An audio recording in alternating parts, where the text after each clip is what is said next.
Good evening and welcome to Lux Radio Theater at Night from OTRGold.com. I'm Austin Bach. Thank you for tuning in. Tonight we'll be listening to The Dark Angel starring Merle Oberon and Herbert Marshall, which is based on a play by Guy Bolton and was adapted to film in 1935. Both of tonight's stars are reprising their roles from the film. This episode originally aired June 22, 1936, and in the week before its broadcast, the Dutch Queen Wilhelmina opened the Wall Bridge, or Wallberg, which became the longest bridge in Europe at the time. The German boxer Max Schmeling knocked out up-and-coming American heavyweight Joe Louis in 12 rounds at Yankee Stadium, New York. And the American sprinter Jesse Owens set a 100-meter world record of 10.2 seconds. If you enjoyed tonight's program, hit that like button and make sure you're subscribed so you don't miss future episodes. Enjoy. Hollywood, California, Monday, June 22nd.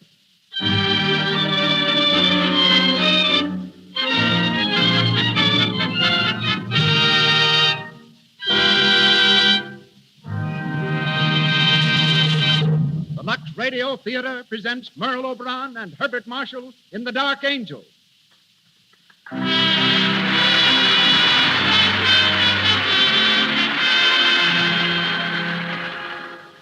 Lux presents Hollywood. Tonight, you will meet Merle Oberon, Herbert Marshall, Rod LaRock, Cecil B. DeMille, Leroy Prinz, James Montgomery Flagg, and many others. And gathered here to witness this event is a tremendous audience of Hollywood notables. Seated across the footlights, I see Lois Wilson, Brian Aherne, May McAvoy, Matt Moore, Alan Baxter, Leo Carrillo. Welcome, all of you, to the Lux Radio Theater.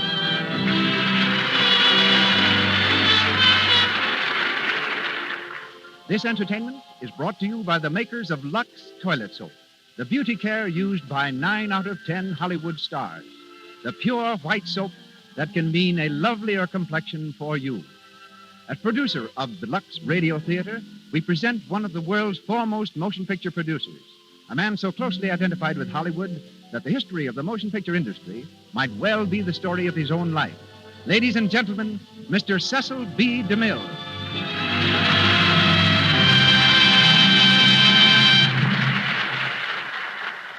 Greetings from Hollywood, ladies and gentlemen. The lights of 1,000 cities are the footlights of our stage tonight. The play of the evening will be heard from Beverly Hills to Boston, from Miami to Montreal. By shortwave, we are even linked with Tasmania, that island in the South Pacific that gave us the lovely star of tonight's production. Her name is Estelle Merle O'Brien Thompson, but she is known to us all as Merle Oberon. We have listeners also in Hawaii, where once before I directed the man who stars in tonight's production, Herbert Marshall. We were making a picture on the slopes of Mauna Kea in the Koa Forest. I had to stage a fight between Mr. Marshall, Bart as we call him, and William Gargan. Bart was supposed to win, and Gargan was prepared to take a blow and be knocked down. We filmed the scene several times. Each time, Bart played the scene magnificently, up to the final blow. Then something went wrong. I finally asked him why he wasn't giving me what I wanted. And that delightful gentleman, who served with the London Scottish Regiment during the war, who saw action on many fronts and figured gallantly in the Battle of Arras, said very simply, "Mr. DeMille, I just can't bring myself to hit a man full in the face."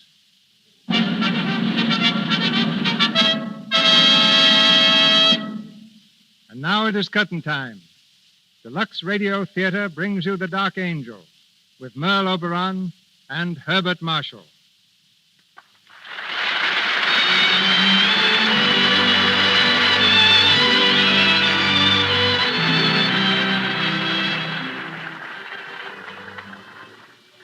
The Dark Angel is the story of Kitty Vane, played by Merle Oberon, and Alan Trent, a young English officer with whom she is in love, played by Herbert Marshall.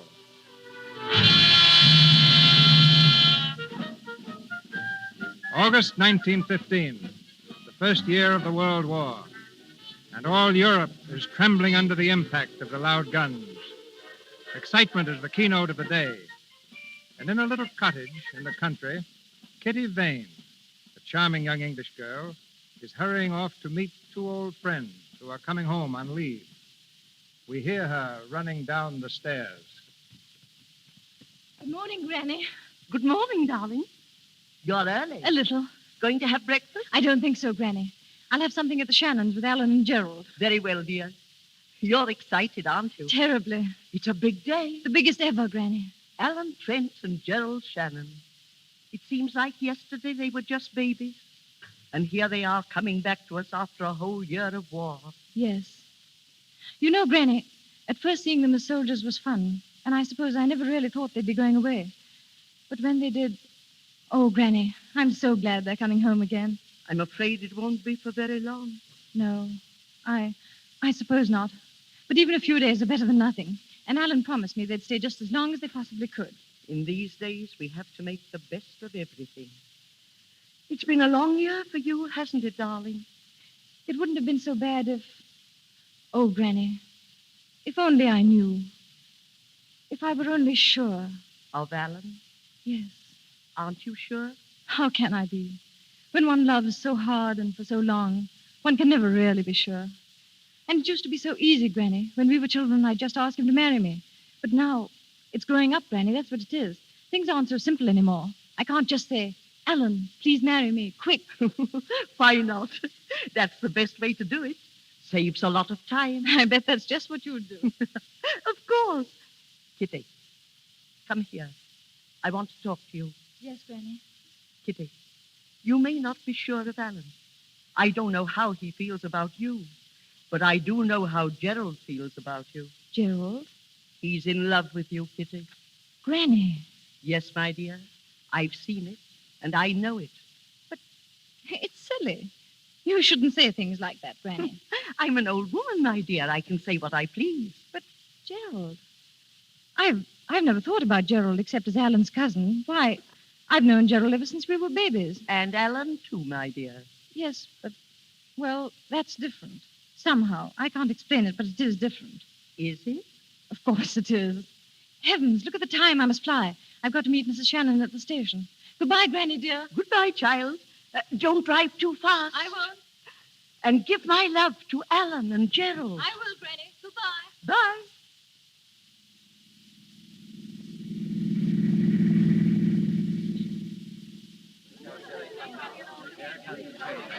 Troop train coming in on platform number 3, 20 minutes late.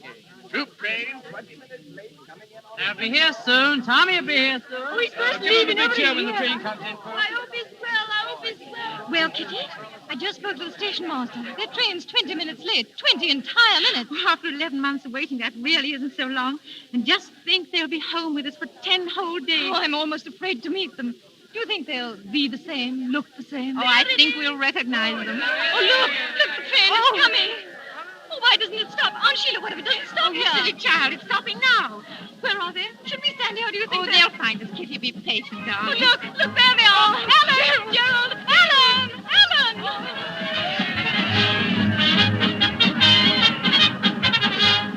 Kitty, darling! Oh, Alan, Gerald. How are you, Where's Aunt Kitty? Sheila?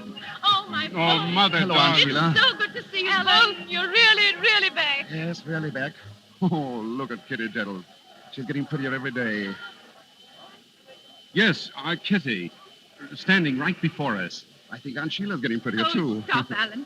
Come along, we've got the car. It's this way. Hope you got something to eat, Aunt Sheila. I'm as hungry as a bear. Luncheon's waiting for you. Good. For dessert, we can have dinner and top that off with a bit of supper. Wonderful idea, Alice. Are you two going to spend the whole 10 days eating? We decided that months ago. Eating, sleeping, bathing. Eating, sleeping, bathing. I said, Gerald, maybe we can think of some way to eat while we're sleeping. You know, we haven't given this thing enough thought. Very dull, aren't they? Oh, very dull indeed.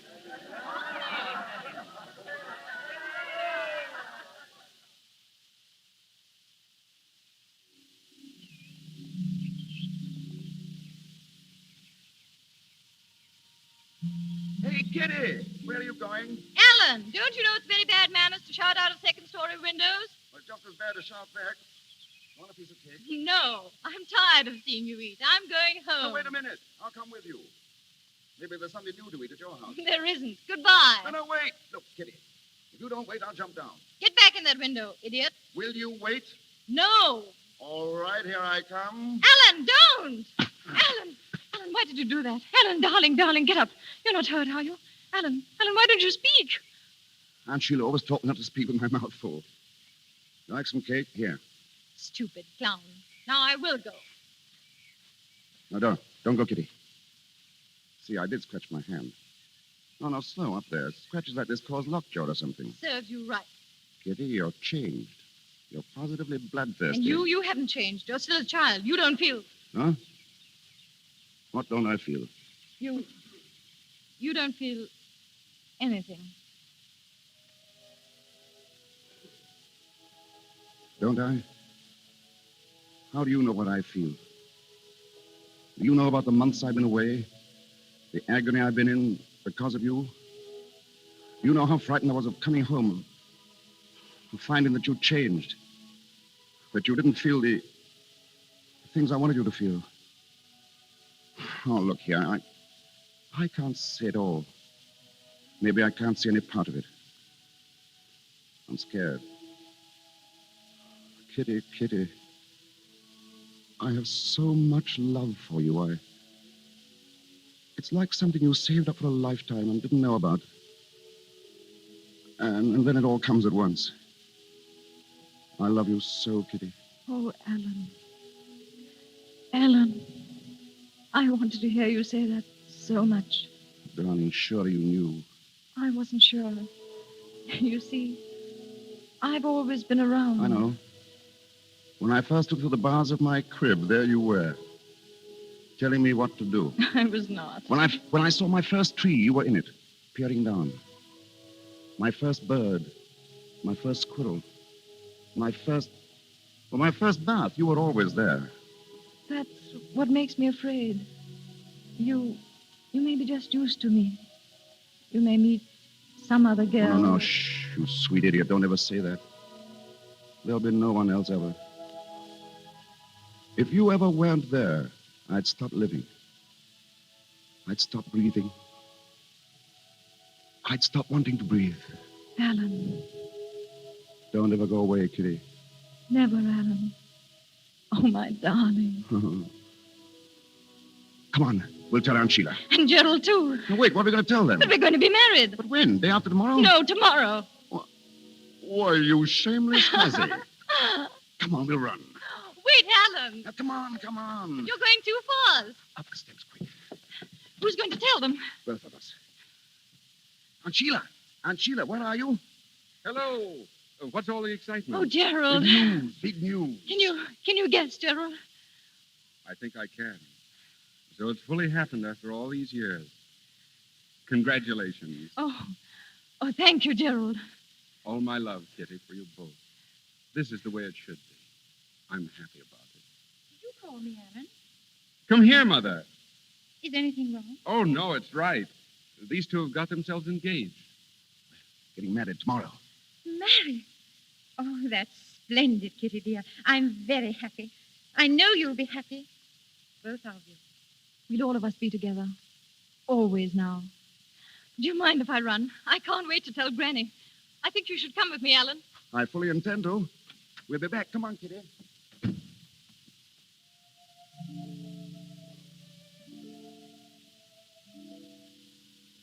Gerald, you love her too, don't you? Yes, Mother. Oh, darling. It's all right, Mother. This is the way it should be. Gerald, I almost forgot. This message came for you a while ago from the War Office. I do hope... War Office. Let me see it, dear. What is it, Gerald? Gerald! We've got to go back. We're leaving England tomorrow morning. Oh, Gerald, no. Must be a big drive on. All leaves are canceled. Oh, those poor children. They were to be married tomorrow. Yes. I'll have to tell them.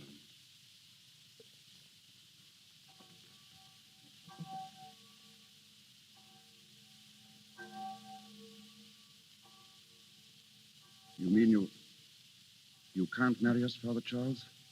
I'm afraid I can't, Alan. But you've known us ever since we were children. There must be some way. The notices for all weddings must be posted first, Kitty. Oh, you know that, my dear. 2 hours ago, it might have been possible. It's too late now. Oh, Father. I'm sorry, Kitty. I know how you feel. But try to see that Alan will be back soon, and you'll be married here. We'll arrange it all beforehand. It won't be long. Who knows how long it'll be? Oh, my boy. I'm sorry, Father. Thank you, anyhow. You've been very patient with us. God bless you, and bring you back to this church for the marriage you want. Goodbye, my children.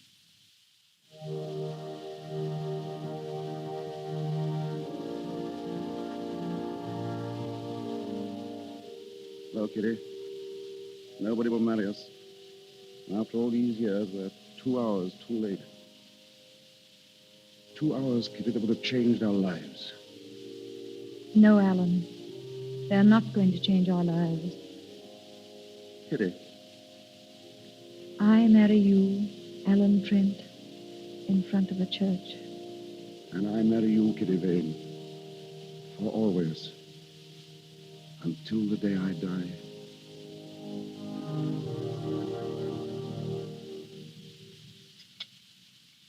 Kitty, you're not eating.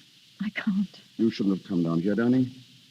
We should have said goodbye at the church. I wanted to be with you, Alan. Right to the last. Is there anything I can do for you, sir? No, thank you. Well, I hope the dinner was good. Quite good. That's right. I always likes to see a soldier eat before he's off. I suppose you're one of them as is leaving on the boat tonight, sir. Yes. Well, over the top with the best of luck, say I. What's that? Oh, the guns. You can hear them when the wind's this way. I always tell my husband that those guns make it like living right in a war, so to speak. I always say... Yes, I know, yes, of course. I wonder, would you mind bringing some more coffee? Coffee? Not at all, sir. Fetch it right away, I will. Kitty, darling. Oh, Alan, those guns. They frighten me, Alan. And the men we pass coming down. Thousands and thousands and thousands of them. And in a little while you'll be gone. Gone with the rest of them. Dearest, no, listen to me. They're going. I'm going. There's nothing to be done about that. There isn't much time left. And we must face the truth. And the truth is that in the few hours we have left, we must live a whole life together. We must play a game. And we must know it's a game. And if it's a silly game, it's the best we can do. The game is this. We must pretend that there is nothing tense and desperate about these few hours. And that the only time I'll have to leave you for the rest of our lives is to buy us both a loaf of bread and a bottle of milk. No, Alan. Do you think you could pretend that, darling? I'll try. What time do you really have to leave, Alan? Very soon, dear, 5:30. But until then, remember, we are together for the rest of our lives.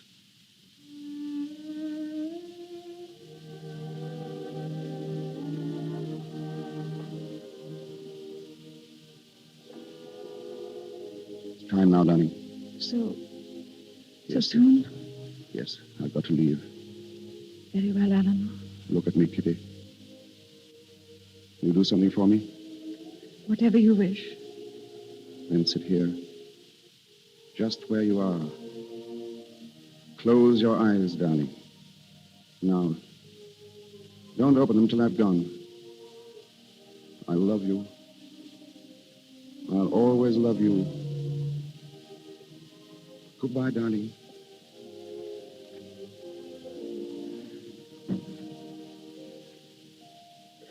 Goodbye, my love. Goodbye.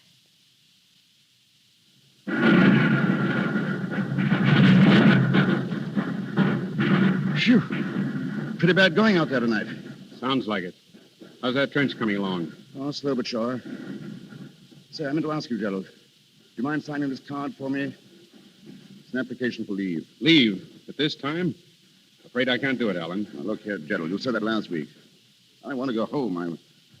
I want to see Kitty. I know you do, but I need you here, old man. You could get along without me for 5 or 6 days, couldn't you? Wouldn't lose the war? No, wouldn't win it either. I'd like to let you go, Alan. Well, you could if you wanted to. Alan!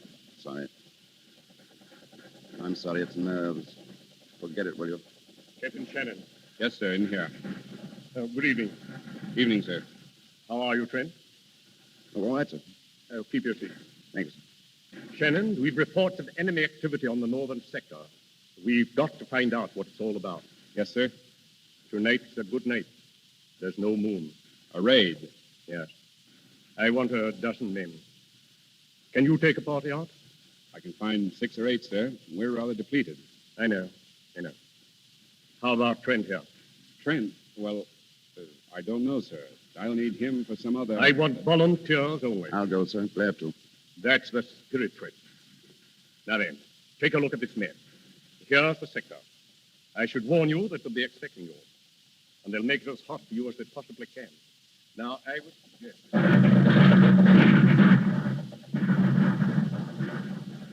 Ready, Alan? Ready. How much time? 30 seconds. Sorry I got you into this, old man. That's all right. Look out! Oh, the Colonel said they were expecting us, didn't he? Oh, it won't take long. Over and back in 3 minutes if all goes well. What is it now? 10 seconds. Good luck, Alan. Good luck, Gerald. All set? Anytime you are. 4, 3, 2, 1. Over we go. Come on. Stay down. Down, everyone. Stay down in them.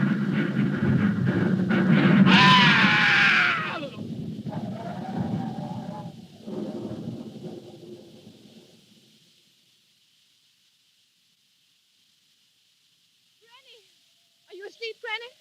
Kitty, what's the matter? Granny, did you hear something?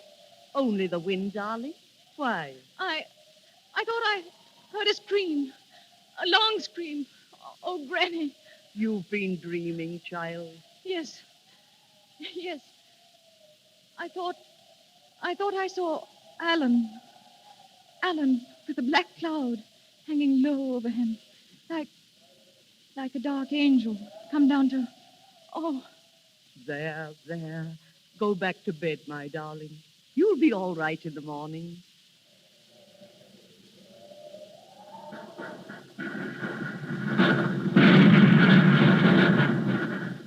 Well, Captain Shannon, everything went off all right, didn't it? Yes, sir. Did you bring back a prisoner? Yes, sir. Good. What about the men? Lose any? Shannon, I asked you if you lost any men. Yes, sir. We lost 4 men. 4? One of them was Alan Trent.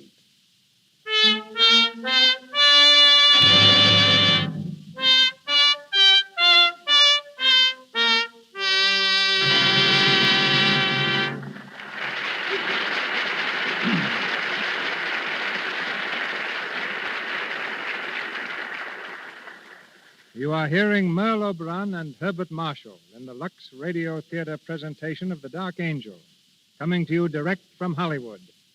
We continue with the play in just a few moments, but now let's take a side glance at the screen capital.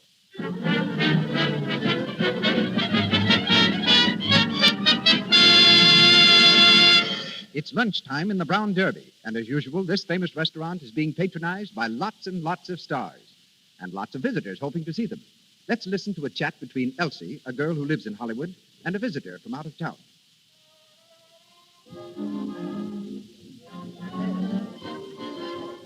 Oh, look, Elsie. That must be... Oh, it is Norma Shearer.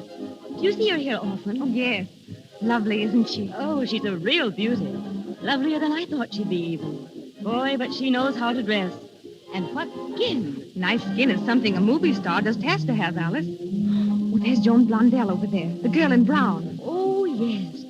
Well, her skin is certainly knockout, too. Just has to be. No one here can afford to have cosmetic skin. Why, if they had enlarged pores or little blemishes, it would just be too bad. I've read about how they use Lux toilet soap to remove cosmetics. Yes, and I know that's what they do. Remember Jane Bangs? Yes. Well, her family's here now, and her brother works in one of the big studios. And he says Lux toilet soap is always in the stars' dressing rooms. Wise women all over the country are protecting their skin the way Hollywood's lovely stars do. Before they put on fresh makeup during the day, always before they go to bed at night, they use Lux toilet soap. This simple, regular care protects the skin, keeps it clear, smooth, good to look at. And once again, Cecil B. DeMille.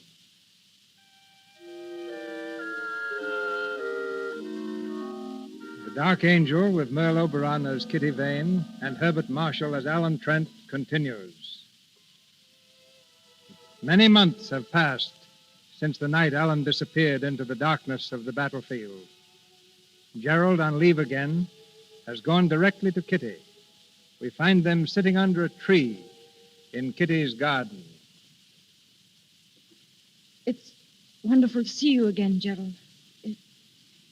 It seems ages since you were home. It's been ages. You're looking well. Oh, I'm fit enough. What about you, Kitty? I? You look tired. Oh, no. No. I'm very well. Oh, Gerald.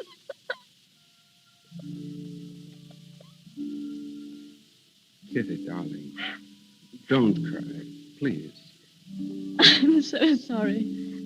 What a bad homecoming for you. I wanted it to be different, happier for you. No, it couldn't have been without Alan. Gerald, when Alan died, it was the night of the 17th, wasn't it? Yes. What time was it? I don't know, dear. There was an explosion, and I never saw him again. I think it must have been shortly after... Shortly after 11 o'clock. I know. He had wired me he was expecting leave, and then... He wanted leave, Kitty. He wanted to come home to you. And he couldn't get leave? I wouldn't give it to him. What? I wouldn't give it to him. I could have, but I didn't. I refused, Kitty. I killed Alan. Gerald, what are you saying? It's my fault. If I'd done what he wanted me to, he'd be alive today. It's my fault, Kitty. I killed Alan.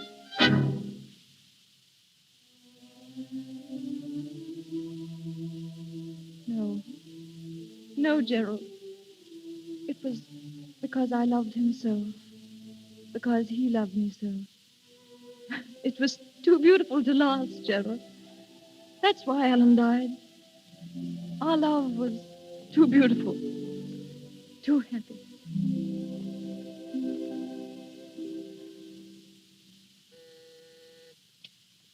Yes, Doctor? Bring Roger Crane in, please. Yes, sir. Roger Crane? Yes? Dr. Barton would like to see you. Of course. Give me your hand. I'll lead you in. Thank you. There you are. Roger Crane, Dr. Barton. Oh, come in, Crane. Thanks. This way, Crane. There's a chair right in front of you. Here, let me help you. Oh, it's all right. I can find it, Doctor. I'm learning to feel my way around quite well now. Fine, fine. Nature takes care of a man, doesn't she, Doctor? If she takes away his eyes, she gives him a good sense of direction. Compensation, we call it. You notice the difference between night and day yet? No, not yet. Well, that'll come. Is that all I can ever hope for, Doctor? To notice the difference between night and day? Will I never see anything again? No, Crane. I'm sorry. Oh, well. Oh, Crane, I want to talk with you, not as the head of a rehabilitation hospital, but as man to man. Today, you leave us. I'm assigning an orderly to you, Mills, a pleasant fellow. He'll take you home. I'm not going home, Doctor. I have no home. And your real name is not Roger Crane, is it? It's as good a name as any other. Yes, I suppose so. Well, Crane, I have a few things here that belong to you. Some money, a very disreputable-looking pipe. Thank you. And a photograph. Photograph? Yes. So I've kept these things for a reason. Now, look here, my boy. You came to us from a German prison hospital. Your card read that all means of identifying you had been destroyed. I could have gone into that further, but I didn't. I know that. I'm grateful. Now, this picture. I see there are 3 people in it. One of them is you. There's an inscription. To Alan and Gerald. Take care of each other. Kitty. Now, Crane, those 3 people are not strangers to one another. Who are the other 2? Why aren't you going home? Fear of being pitted, I suppose? Being a nuisance? I know what it means. I once saw blind men in a hospital, stumbling, helpless. Now I'm one of them. Is that your only reason? Reason enough, Dr. Barton. Well. What are you going to do? I don't know. Take a cottage somewhere in the country where I can be alone. And I've always wanted to write. I think now might be a good time to start, don't you? And that's going to be your life. Away from your home, your friends, away from everything that made life sweet. Yes, It's a lonesome existence you've picked for yourself, Crane. I know it. But that's the way it's got to be. I can't go back. Never.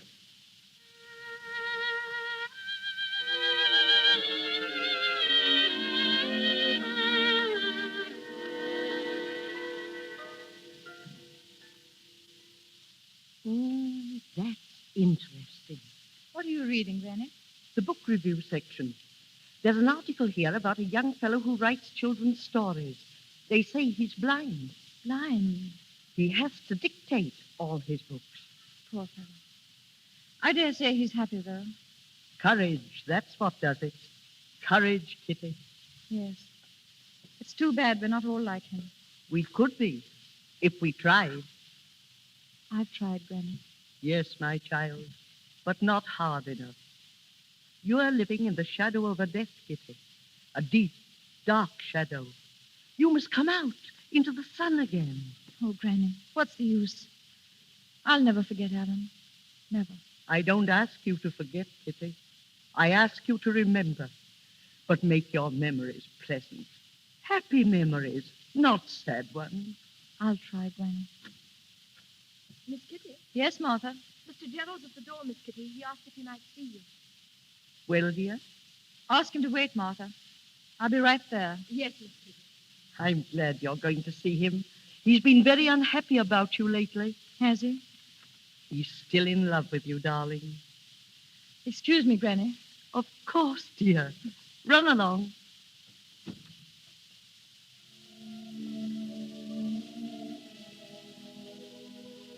Hello, Gerald. Kitty, how are you? All right. It's been a long time since you were here, Gerald. I know. I didn't want to come. Why not? You've been keeping to yourself so much lately. I thought perhaps you'd like to be alone as much as possible. Thank you, Gerald. Shall we sit down out here? How is your mother? Oh, she's very well. She's been worried about you, though. Tell her I'm coming to see her soon, will you? I wish you would, Kitty. The house hasn't been the same without you, really. I was there a lot, wasn't I? We want you there again. I know what it's been for you these last 2 years. It's been agony for me just thinking about you. I'd like to try to make you happy again. Will you let me try, Kitty? Oh, Gerald, you're very sweet to me.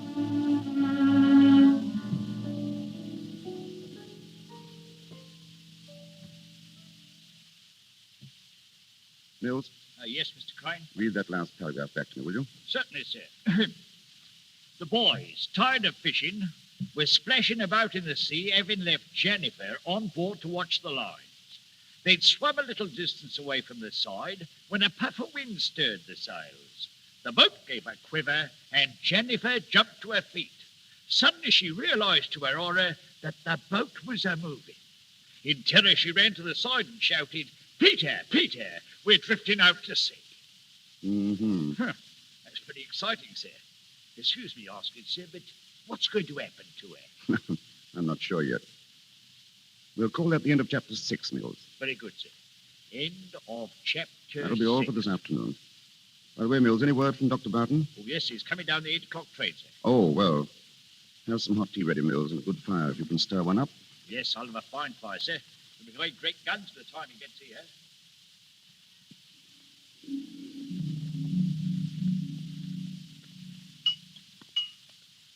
Another cup of tea, Dr. Barton? No, thanks. It's a nice place you have here, Crane. I like it. Very comfortable. And how's the new book coming along? Oh, we made a start. That's fine.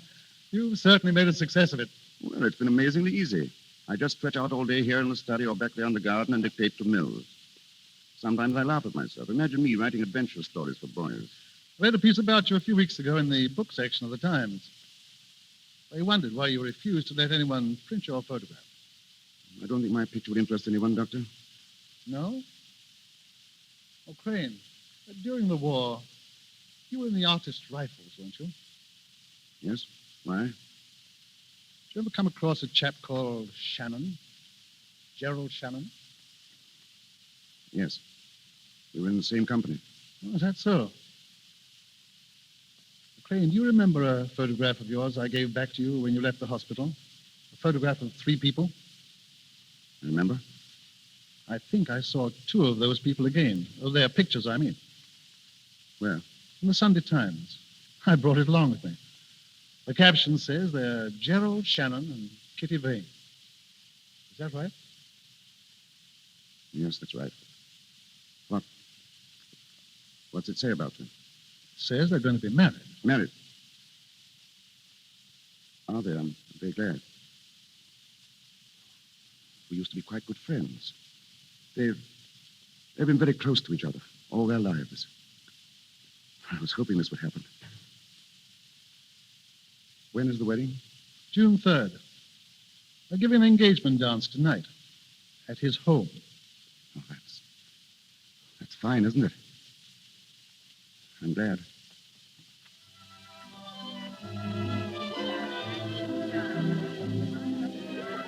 Kitty? Kitty, where are you? Here, Gerald. Darling, what are you doing out here all by yourself? Just thinking. Happy, darling? Don't you know I am? What were you thinking about? Oh, everything. You and me, our marriage, And Alan? Gerald. It's all right, darling. I understand. I couldn't help but think of him tonight. But they weren't sad thoughts, Gerald.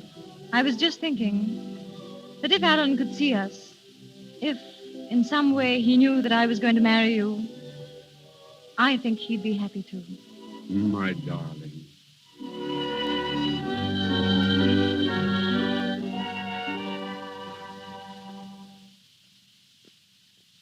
I say, Crane.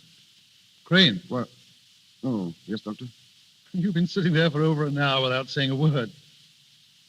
Anything wrong on that? No, nothing's wrong. Wasn't that talk about the picture, was it? I thought so. I'm sorry. I guess I've gone off the deep end again. No, that's all right, Doctor. Right.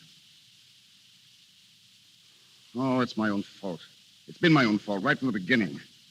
I ought to put 1,000 miles between her and me, but I didn't. I stayed here where I might be near her, hear a word of her. I had it coming to me, and now I've got it. I've lied to myself, Doctor. I pretended that I've made a life, that I was happy. Now I've found myself out. The work of all these years thrown away. It's tough luck, old man. Sorry I let go. I ought to be darn well ashamed of myself. I think I'll take a stroll in the garden and cool off. Can I take you out? No, I can find my way. I'm used to it now. Doctor, that picture in the paper, is she just as pretty as she always was? Yes. She's very pretty. I'm glad it's a good picture. I wish I could see it.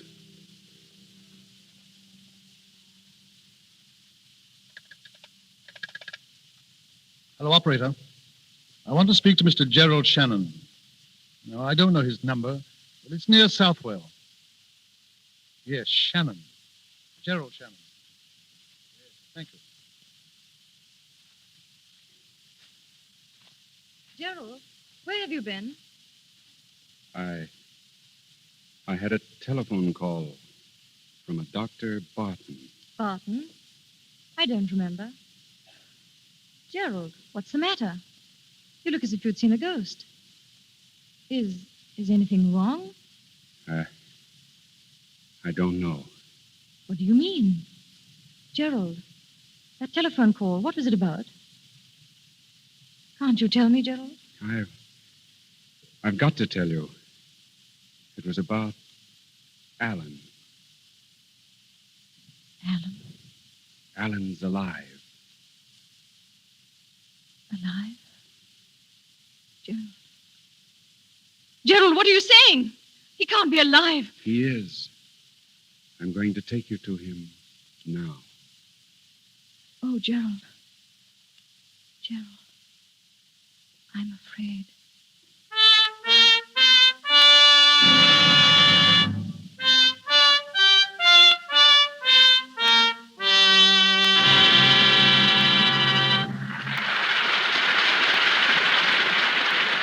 We pause for station identification. This is the Columbia Broadcasting System.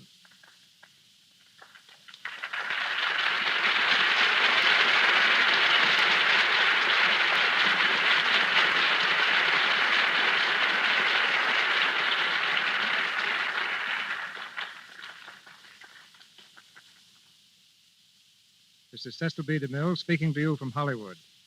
Our play continues in just a moment. Standing beside me is a man who has been dancing in and out of trouble all his life.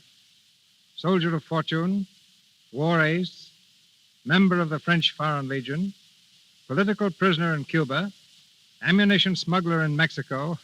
His adventures would provide material for 100 Hollywood thrillers. Yet today, of all things, he is a dance director at Paramount Studio. But his courage never deserts him. He flew to Yuma yesterday and was married. The man who fears nothing, Leroy Prince.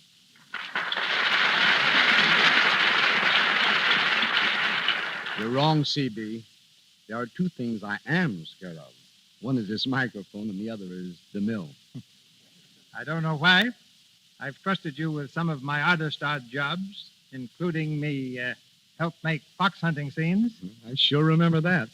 Every time you got through shooting a scene of the dogs chasing a fox, you made me chase the dogs back home. I'm a dance director, not a dog catcher. And I'm telling you right now, I'm not going to chase any Indians for you in your next picture. The Plainsman. Let Gary Cooper do that. I'm doing bigger things now. Bigger than a DeMille production? You must be starting another revolution. Are you? Well, I might be. I'm picking the 100 most beautiful girls in Hollywood for Paramount's new picture, the big broadcast of 1937. Dancing into trouble again, huh? You said it. Because Hollywood's just jammed full of girls with trim figures and nice complexions. I mention nice complexions not only because this happens to be the Lux Radio Theater, but because good complexions are really important. And, of course, Lux toilet soap is what almost all of these girls with nice complexions use. As a matter of fact, I use it myself. But I guess that's beside the point. But I can tell you why the girls use it. There are so many good dancers that if you want to get anywhere, you've got to stand out from the crowd. Nothing does that for a girl better than a really beautiful skin. And that's why more and more of these kids are using Lux toilet soap. Because the nice-looking girls are the ones that get the breaks. They use their heads as well as Lux, huh? Like your brother Eddie. Yes, and he still has a headache from it. You see, ladies and gentlemen, Mr. DeMille wanted a novelty act for his picture, Madam Satan. I knew my brother could provide it. Eddie's stunt consisted of leaping over a piano, landing gracefully on his head, and rolling up to his feet. We set the scene. Eddie ran, sailed through the air, cleared the piano, and made a perfect landing on his head, just as we guaranteed. How do you like it? I asked Mr. DeMille. It's all right, said Mr. DeMille, looking steadily at Eddie. Why doesn't he get up? He certainly used his head to get into pictures. So long, Maestro. So long, soldier.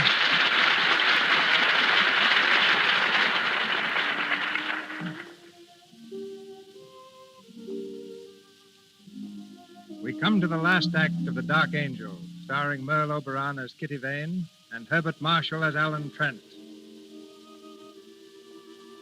It is 1 hour later. Dr. Barton and Alan stand facing each other across a table in Alan's cottage. The doctor has just told Alan of his telephone call to Gerald. Why do you do it, Barton? Why? I had to, old man. I knew it was right and that it had to be done. Shannon ought to be here soon. I expect you'll want to speak to him alone. Yes, of course. Well, I'll clear out. Did you tell him that I was blind? No. Only that you were here. Is he coming alone? He didn't say. I don't know what this will do to your feeling for me. I hope not too much. Good night, old man. Gerald coming here. Mills! Mills! Yes, sir? Come here, Mills. Tell me something. Is this room just as it usually is? Why, yes, Mr. Crane. I must be absolutely certain. Have a good look. Is anything out of its usual place? Any furniture changed about? No, sir. Nothing at all, sir. Good. My pipe's here in the tray. Yes, that's right. Matches. Cigarettes on the table? Yes, sir. And flowers in the bowl, right? Sir. Right. What kind? What color? Yellow, sir. Tea roses. Tea roses. I must remember that. Anything else, Mr. Crane? No, thanks, no. Oh, wait. There was a copy of the Times that Dr. Barton left. It's here, sir. By the lamp, sir. Thanks. Bring in some drinks soon, will you? I'm expecting a visitor. Very good, sir. Let me know as soon as he comes. But remember this. Say nothing about my eyes. Do you understand? Nothing. I don't want him to know that I'm blind. That's why I want everything in its place, so he won't notice it. Yes, sir. I won't mention a thing, sir. Not a thing. That's all, Mills.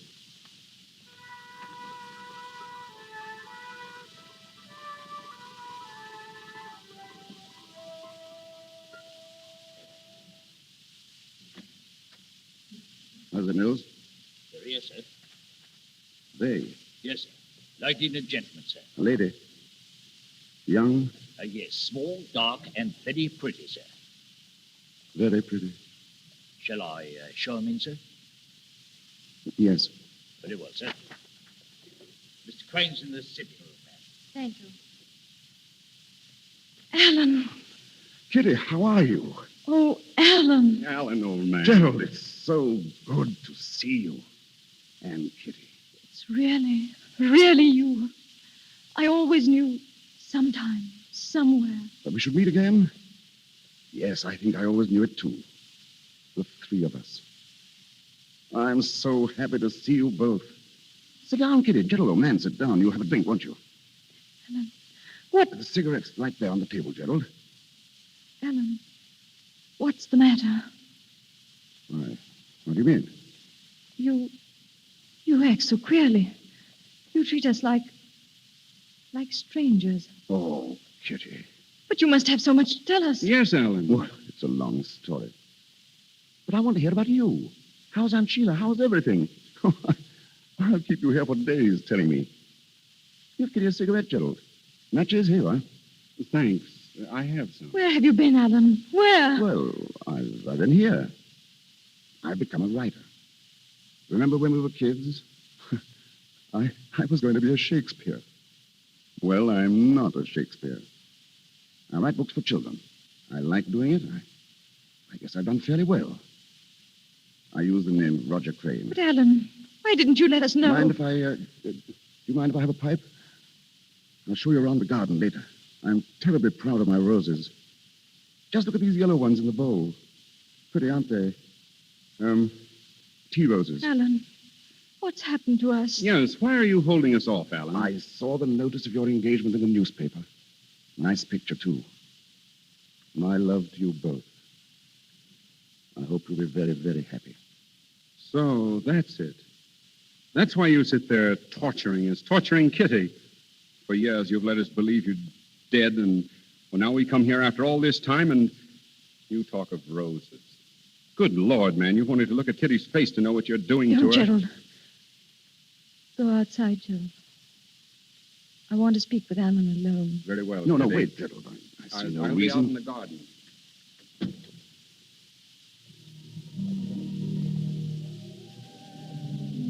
Alan, tell me now. There's very little to tell, really. You suffer, darling. Something's hurt you. Won't you tell me? Why didn't you come home, Alan? It's hard to tell you, Kitty. But I've got to. The war did something to me. I've changed. Changed? Yes, after all, the war doesn't leave you quite where it found you, does it? I spent months in a German hospital, months in a prison camp. When I came out, I wanted to be alone for a little while. To build a new life away from old friends and old memories. So I came here. I always meant to come back someday. But I like it here, and... well, I just didn't come back. You stopped loving me. Is that it, Alan? I love you, Kitty. I loved you then. But in a different way, I suppose. I didn't have the courage to tell you. I see. I understand. Forgive me. I've been tormenting you. This means we won't see each other again. It would be better if we didn't, Kitty. Very well. But before that happens, I want to tell you that I loved you then. I love you now. I love you with all my heart. I've never loved anyone else. I never will again.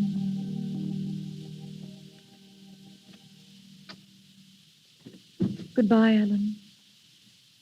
Goodbye, Kitty. Oh, Gerald. Did he tell you anything? No. Just that he's changed. Gerald, what's happened to him? What's happened to him? Don't, Kitty. Don't, please. Take me home. Take me home. No. You've got to stay here. No. Yes, dear. You see, I just spoke to the doctor. The one who called me. Well? Go back to Alan, Kitty. He needs you. You love him, don't you? Go back inside and stand in front of him. Don't tell him you're there. Don't make a sound. Just watch him. Watch him? Go now, darling. But Gerald... Go now, darling. Yes, Gerald.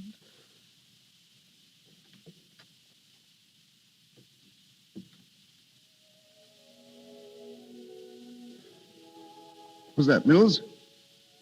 Mills, come here. I was just about to call you.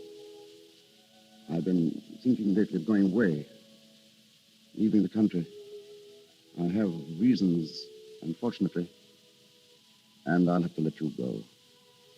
I'm sorry, Mills, but... Mills, are you there? Who is it?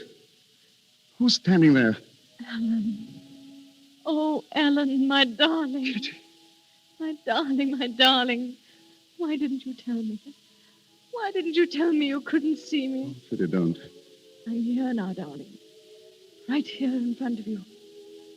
Put your arms around me. Hold me. Hold me tight. Stop. Think what it means. It means life again. I've been dead. Oh, dearest, it was cruel of you. How could you know me so little? Kitty, will you listen to me? No, I won't. I won't.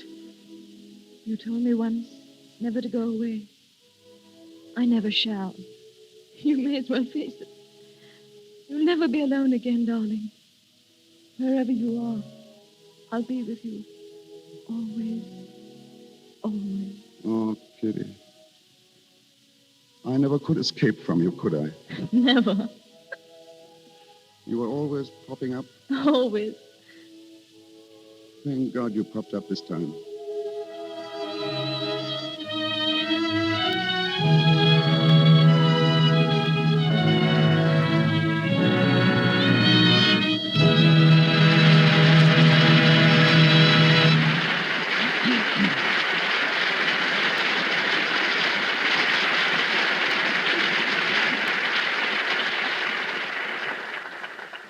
So ends the story of the Dark Angel. And in just a moment, you will hear further from our artists, Merle Oberon and Herbert Marshall. Speaking of artists in a more specific sense, I doubt if there is any painter in the United States better known than our guest tonight. With Charles Dana Gibson and Howard Chandler Christie, he made the beauty of the American girl famous the world over. He's also a motion picture pioneer. Ladies and gentlemen, Mr. James Montgomery Flagg.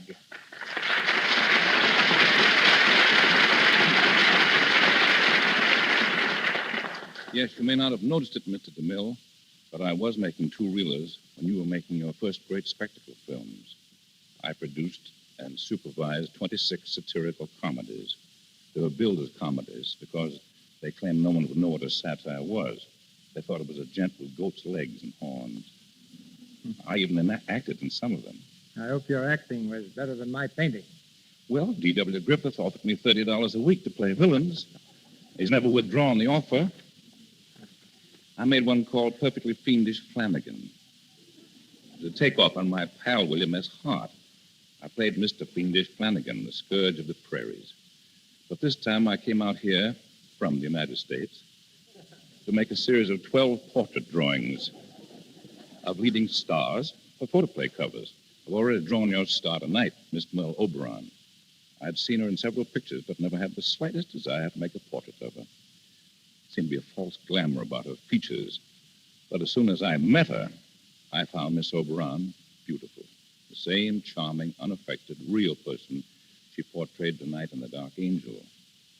In regard to my drawing these stars, they were invariably charming and gracious, and I fully realized the terrific claims made on their time, their unreal life under the glare of the world's bloodshot eye. My astonishment was great that they could still be unaffected and simple in their manner. My hat, if I wore one, is off to them and to your Lux Theater. Good night. Before Mr. DeMille comes back with Miss Oberon and Mr. Marshall, I'd like to mention the names of some of those beautiful stars Mr. Flagg came here to draw. You know them all. Ginger Rogers, Carol Lombard, Joan Crawford, Jean Arthur, Betty Davis, Claudette Colbert, Jean Harlow. It's a list of the screen's most famous beauties. We're proud to say that every one of those stars I mentioned uses Lux toilet soap. That goes for tonight's lovely star, too. Next time you see Merle Oberon on the screen, notice her flawless complexion. Remember, it's Lux toilet soap that keeps it smooth. And here's Mr. DeMille. And now we present Merle Oberon and Herbert Marshall as themselves. As Mr. Flagg has said, Miss Oberon is the same sincere, delightful person that she portrayed in The Dark Angel. And Herbert Marshall, who played the soldier, did in real life serve with distinction in the war. In fact, the very name, Herbert, means bright warrior. Merle Oberon, Herbert Marshall.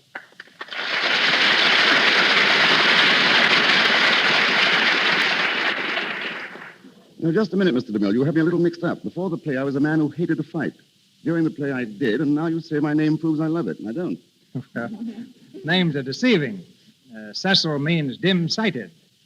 Yet out of 3,000 people at a Roman banquet, I can detect the one extra girl on the back of the set who's chewing gum. And Merle means nightingale, but I never sing in my pictures. I'm told you sing and speak in many languages. French, Spanish, Russian, even Hindustani. That's from living years in India, Mr. DeMille. It was there that I first saw the picture, The Dark Angel. It was the silent version, with Ronald Colman and Vilma Banky. And I longed to be an actress and do it myself. Well, you realized your dream magnificently, both on the screen and tonight in the Lux Radio Theater. It's your best performance so far. What's your next? It's called, for the time being at least, In Love and War. What's yours, Bart? All's fair? Now, next week I start in Portrait of a Rebel with Katharine Hepburn. Who's the rebel, you or Catherine? Oh, it's Katharine. But I was a rebel once. My family wanted me to be an accountant. I wanted to be an actor. That's one rebellion I approve of. Oh, thank you, C.B. Good night. Good night, Bart. Good night, Miss Oberon. Thank you, Miss Oberon and Mr. Marshall. Ladies and gentlemen, this is your announcer, Melville Ruick. Before Mr. DeMille returns to tell you of next week's play, may I say that our cast tonight included Rod LaRock as Gerald, Edward Cooper, Lillian Kemble Cooper, Crawford Kent, Juana Lidbell, Gwen Mannering, Lionel Paith, Edward Reimers, Charles Romano, and Zeffie Tilbury. Miss Merle Oberon appeared through the courtesy of Mr. Samuel Golden. Herbert Marshall comes to us from RKO. Louis Silver's our musical director from 20th Century Fox. And from Paramount, our director, Cecil B. DeMille. And here is Mr. DeMille to speak to you. Next week, the Lux Radio Theater stars Jeanette MacDonald, lovely MGM star in Irene. A large and colorful cast will join Miss MacDonald in singing the exquisite music of Irene, and the girl in the Alice blue gown will live again, this time on the air.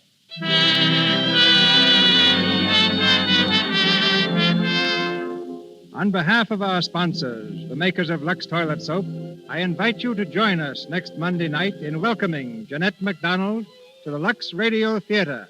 This is Cecil B. DeMille saying good night to you from Hollywood. Heard on tonight's program was A Pretty Girl is Like a Melody from the Music Box Review. This is the Columbia Broadcasting System.